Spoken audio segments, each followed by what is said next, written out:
अमेरिकी संसद के निचले सदन की स्पीकर नैन्सी पेलोसी की ताइवान यात्रा ने चीन को भड़का दिया है और अब चीन के लड़ाकू विमानों और युद्धपोतों ने ताइवान को चारों तरफ से घेर लिया है। हालांकि ये चीन की मिलिट्री ड्रिल है, लेकिन विशेषज्ञ इसे चीन की चेतावनी के तौर पर देख रहे हैं। ताइवान को लेकर विवाद क्या है और चीन के इस कदर आक्रामक होने की वजह क्या है, इसकी बात आज कवर स्टोरी में।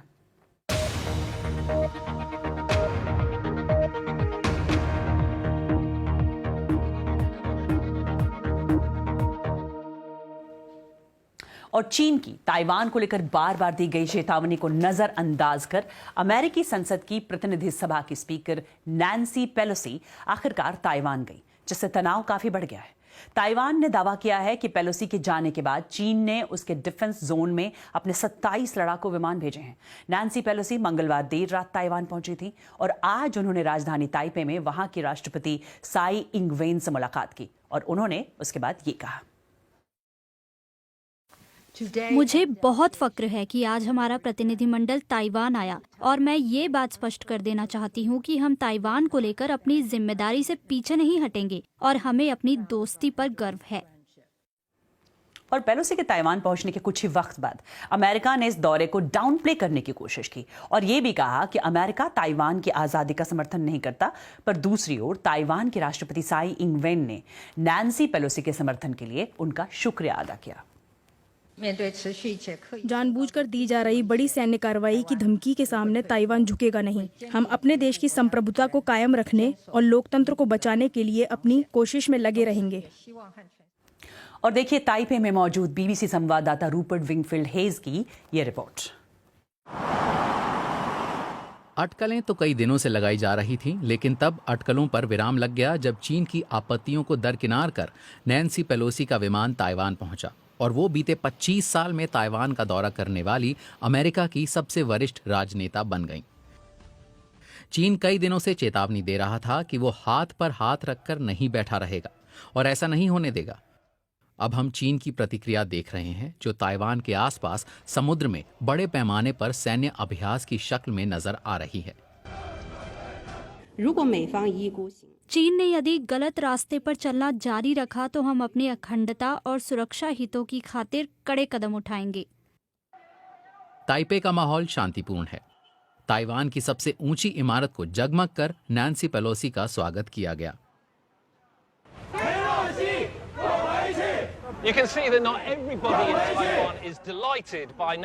आप देख सकते हैं कि ताइवान में नैन्सी पेलोसी की यात्रा से हर कोई खुश नहीं है, लेकिन मोटे तौर पर अधिकतर लोग उनका स्वागत कर रहे हैं। ताइवान की सरकार तो चाहेगी कि इस तरह की और यात्राएं 25 साल में एक नहीं बल्कि और हों, लेकिन उनकी ताइवान यात्रा की वजह से चीन की ओर से गंभीर खतरा बढ़ता जा रहा है, जो यूक्रेन पर रूस के हमले के बाद अचानक वास्तविक लगने लगा है।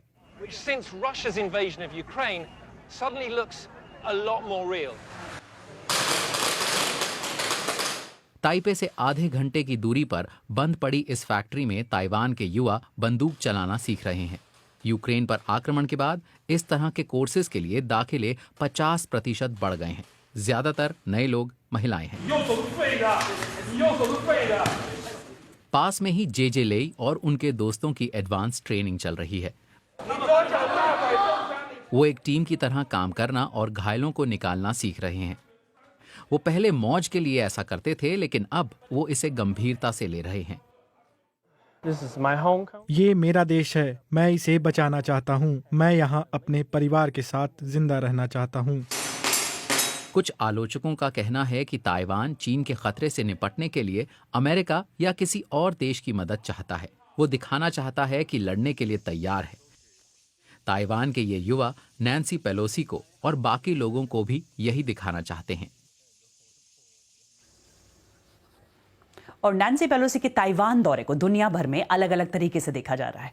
रूस ने कहा है कि अमेरिका चीन को चिढ़ाना चाहता है। रूस के विदेश मंत्री सर्गेई लावरोव ने कहा है कि पेलोसी की ताइवान यात्रा से अमेरिका ये दिखाना चाहता है कि अमेरिका जो चाहे वो कर सकता है। चीन के समर्थन में पाकिस्तान भी आया है। पाकिस्तान के विदेश मंत्रालय ने कहा है कि वो वन चाइना नीति पर कायम है। लेकिन सवाल ये उठता है कि चीन इस यात्रा से इतना खफा क्यों है। चीन ताइवान को अपना ही प्रांत मानता है और भविष्य में इसे अपनी टेरिटरी में मिलाना चाहता है, लेकिन ताइवान अपने आप को आजाद देश मानता है।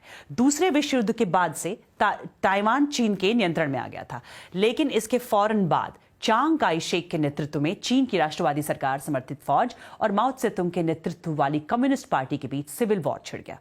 साल 1949 में इस गृह युद्ध में कम्युनिस्ट पार्टी की जीत हुई। चांग काई शेक अपने समर्थकों के साथ ताइवान भाग गए, जहां उन्होंने अपनी निर्वासित सरकार बनाई।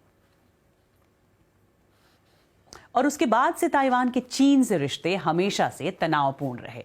चीन के राष्ट्रपति शी जिनपिंग कह चुके हैं कि ताइवान को एक दिन चीन में शामिल होना ही होगा और जरूरत पड़ी तो वो इसके लिए ताकत का इस्तेमाल करने से भी नहीं हिचकेंगे। हालांकि अमेरिका ताइवान के बजाय चीन को राष्ट्र के तौर पर मान्यता देता है और उसके चीन से राजनयिक और कूटनीतिक संबंध भी हैं, लेकिन साथ ही ताइवान से उसके बेहद दोस्ताना रिश्ते हैं और वो उसे बड़े पैमाने पर हथियार भी भेजता है। साल 2021 में चीन ने ताइवान के डिफेंस जोन में अपने मिलिट्री एयरक्राफ्ट भेजे।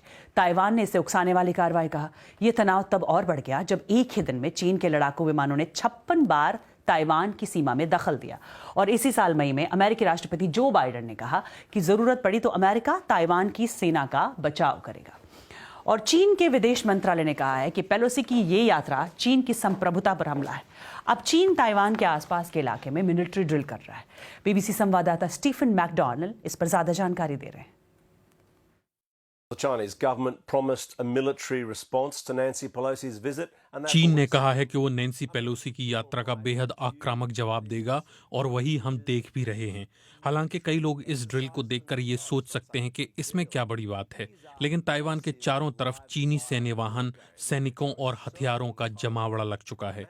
सोचिए, ताइवान जाने वाली और वहां से उड़ने वाली तमाम कमर्शियल फ्लाइट्स और जहाजों पर इसका क्या असर पड़ेगा।